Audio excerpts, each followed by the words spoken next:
como é que aconteceu esse julgamento? No primeiro dia, o relator, ministro Benedito Gonçalves, que é o corregedor nacional eleitoral, ele fez um relatório, que é um resumão dos fatos, de tudo que está nesse processo. Feito isso, falou o advogado do PDT, que é o partido político que ingressou com essa ação contra Bolsonaro e Braga Neto. Depois do advogado do PDT, falou o advogado de Bolsonaro, que é um ex-ministro do TSE. Este advogado de Bolsonaro, novo, não é o advogado que acompanha toda a ação. Ele foi chamado de última hora, quando viu que a coisa estava complicada, e ele assumiu o caso dali por diante para falar com ministros, para fazer a arguição oral, a sustentação oral, para falar ali naquele dia do julgamento. E depois o advogado de Bolsonaro falou o vice-procurador eleitoral, que é o Paulo Gonet. Paulo Gonet, ele é coautor de Gilmar Mendes, do curso de Direito Constitucional. E eu sempre falo deste detalhe de Paulo Gonet ser um coautor da obra principal do ministro Gilmar Mendes. Por quê? Porque em 2017, quando mesmo o Tribunal Superior Eleitoral julgava a cassação da chapa Dilma Temer, e a Dilma já tinha sido empichada, mas queriam saber se, por conta de ilícitos eleitorais, o Temer também teria que cair com o impeachment. Decidiu-se que, porque as razões que estavam circundando aquela ação na chapa Dilma Temer eram fatos que não estavam presentes no pedido inicial, ou seja, eram provas, fatos, argumentos que vieram depois da inicial. E se vieram depois da inicial, a parte acusada não teve como se defender na sua contestação. Não teve como debater esses pontos. E é por isso que o Código de Processo Civil, que é a lei que estabelece os procedimentos de como devem acontecer as coisas dentro do processo, e o processo eleitoral é regido pelo Código de Processo Civil, ele proíbe que esses fatos novos, esses argumentos novos, eles fiquem no processo e sejam considerados na hora do julgamento. Então a lei proíbe. E proíbe por quê? Se a parte não pôde contestá-los no momento certo, não aconteceu a ampla defesa, que é um requisito fundamental do devido processo legal, e por isso, constitucionalmente, não há o devido processo legal quando a parte acusada não pôde, no tempo processual correto, se defender e discutir e debater e discorrer sobre tudo aquilo que foi trazido de novo. Pois bem, uma das discussões nesse dia em que o ministro Benedito Gonçalves leu o relatório, ou seja, o resumão do processo, o Paulo Gonet, que é o vice-procurador-geral eleitoral, sabendo deste precedente, ou seja, desta decisão do Tribunal Superior Eleitoral de 2017, que mandou tirar do processo, que disse que não se pode considerar na decisão argumentos que não estiveram presentes na petição inicial. Voto esse que foi escrito com uma força bastante cristalina e uma didática bastante reforçada pelo ministro Gilmar Mendes, coautor do Paulo Gonet. O Paulo Gonet, mesmo assim, ignorou este passado e disse que isso poderia ser trazido no caso do Bolsonaro. Encerrado este dia, fomos para o segundo dia do julgamento, e foi o dia do voto do ministro relator, o Benedito Gonçalves, que foi um ministro que, a despeito significa apesar, significa contrariamente à lei eleitoral, cassou e tornou inelegível Deltan Dallagnol, que foi o deputado federal mais votado do estado do Paraná. Ou seja, já sabíamos se tratar de um ministro do Tribunal Superior Eleitoral que não se importa com o princípio da legalidade, porque Deltan foi cassado com base em algo que não está previsto na lei. E o princípio da legalidade, que está no inciso 39 do artigo 5º da Constituição Federal, diz que, para que alguém possa sofrer uma condenação, uma pena que restrinja seus direitos e ser elegível, é um direito. Tornar-se inelegível, portanto, é ter restringido o seu direito. Uma lei, para que ela possa restringir os direitos de alguém, ela tem que ser prévia ao acontecimento dos fatos que levam a essa restrição de direito.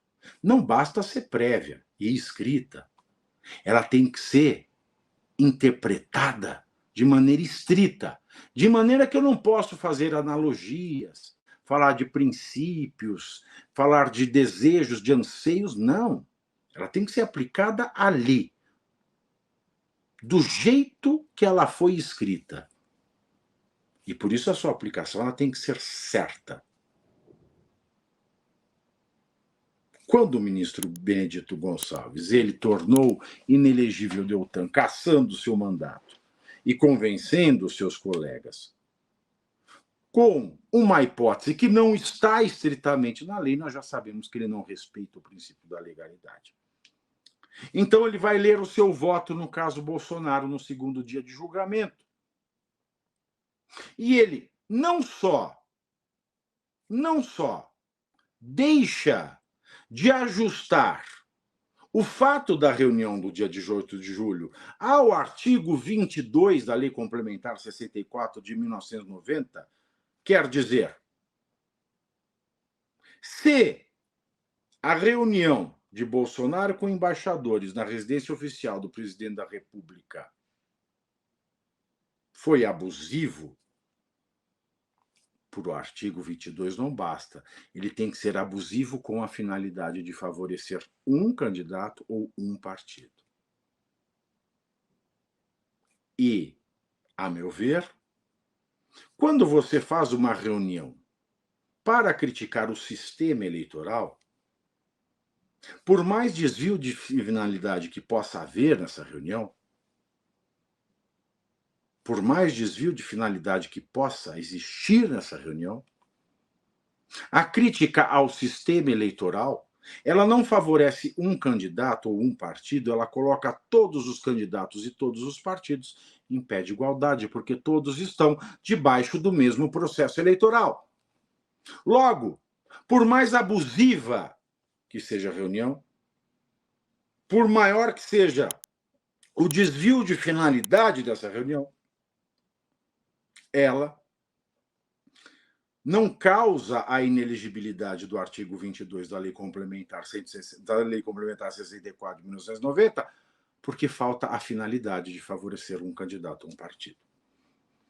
Então, o ministro Benedito Gonçalves, ele não só fugiu da sua argumentação sobre o princípio da legalidade, bem como desrespeitou o precedente da jurisprudência, o precedente do Tribunal Superior Eleitoral, do caso de 2017, que diz não pode se trazer para a discussão do julgamento um fato que não estava presente na inicial. E minuta do golpe, coisas de 8 de janeiro, não eram sequer imagináveis quando a ação do PDT foi interposta. Tanto que o seu voto de 382 páginas, que levou quase 5 horas para ser lido, foi uma verdadeira série de rodeios e rodeios e rodeios para explicar o inexplicável juridicamente.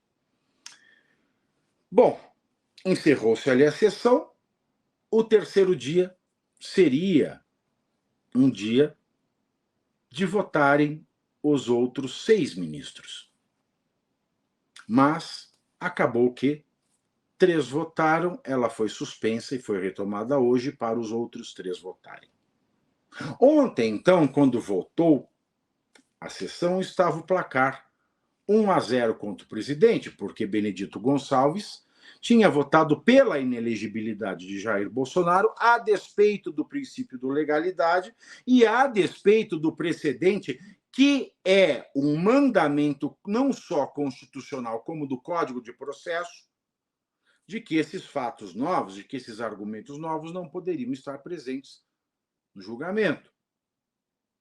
E o primeiro a votar foi o ministro Raul de Araújo Filho, que disse: você não poderia ter trazido esses elementos novos que não estavam na inicial.